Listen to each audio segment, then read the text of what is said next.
Alright, here's 9.4 for those of you who weren't here the other day. We're talking about rotations. Obviously rotations, moving in a circle and rotating it just like you would. I think number 1 is pretty straightforward. I'm not going to go over that. Just make sure if it is negative already and we have a negative by the rule, it turns positive, like we see right here. Negative 3, a negative 3 is a positive 3. We rotate this arrow 90 degrees clockwise, you get the green arrow. 180 degrees, doesn't matter whether it's counterclockwise or clockwise, it's going to be down to this blue arrow, and 90 degrees counterclockwise to the left here to our right arrow. Here, for 4, you have to figure out the point of rotation and then where it rotated. Because this point is on both, is a vertex of both rectangles, that's our point of rotation. Whatever that point is in A is also that point in B, so that's where we rotated from. So that's 1, 0. And we went 90 degrees clockwise, just a turn to the right. Letter B is a little bit more confusing, but because it's a rigid motion, we want to have the same distance away from that point. So this is 2 away from the middle of the triangle in both of them, 2 away on a diagonal from the edges, and it has to be the same distance because it's a rigid motion that preserves distance, shape, and size. If we do 45 degrees, we just turn it half a turn. So instead of A going all the way over to here for 90 degrees, 1 turn, it goes up to here because it's a quarter or part of a turn. So we drew it, our square A, and then 45 degrees is also the measure angle of AOA prime because we turned it 45 degrees. And that's what we're saying here. So again, this is our definition of a rotation. We preserve distance, so a point to the center of rotation is going to be the same distance as the new point to the center of rotation. That's what this line is saying. And then the angle formed by the old or the new point, the center of rotation, the new point, is going to be equal for all the angles, and that's going to be equal to the measure of the angle of rotation.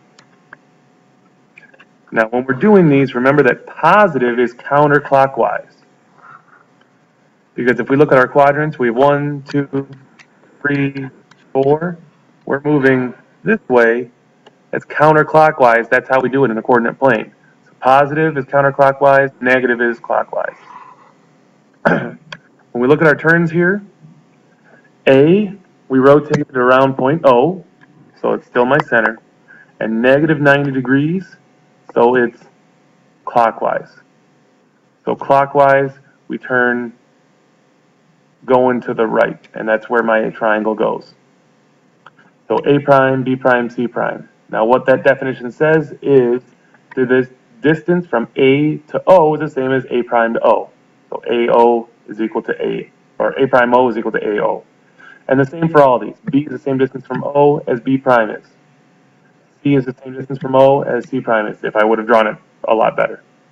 Now those angles, A, O, A prime, C, O, C prime, B, O, B prime, are all equal, and they're all equal to 90 degrees, because that's the turn. That's our rotation that we did.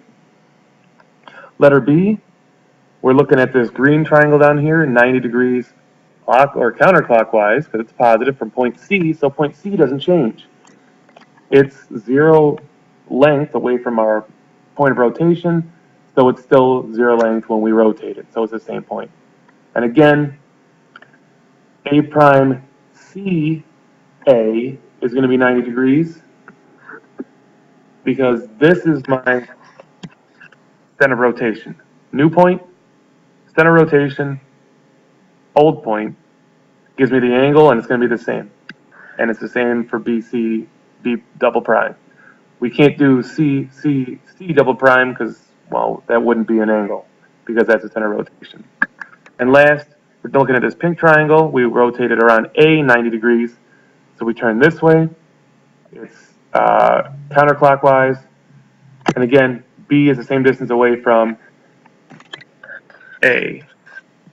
And so is B double prime, C, and C double prime, or triple prime are all the same distance away from A as well. And we get our angles there. Now, if we move down to the next one, describe 3 rotations and map a square onto itself. Well, if we turn it 90 degrees, it's still a square. So 90, 80, 180, and 270. So 180, doesn't matter how you turn it. 90 is the same as negative 270, going the opposite way. And negative 90 is the same as 270, because they end up in the same place. We talk about symmetry. Reflectional symmetry, we have one down the middle. Rotational, we have none. There's no way we can rotate this and get back to the same figure. Really, we're going to have rotational when we have a regular polygon, where all angles and all sides are congruent. So an equilateral triangle. We have 3 lines of reflection, as you can see, and because we can turn it 3 times, basically there's 3 angles. 3 turns will give us 360 degrees. Each turn is 120. And that's really what we're doing for all of these.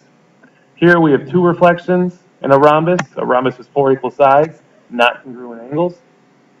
So we have 2 lines of reflection, 1 rotational. If we rotate it all the way around, this comes over to here. And this one goes here. Regular hexagon, we have 6 reflectional. And again, 360 degrees divided by 6 sides gives 60-degree rotational symmetry. And then we had our homework.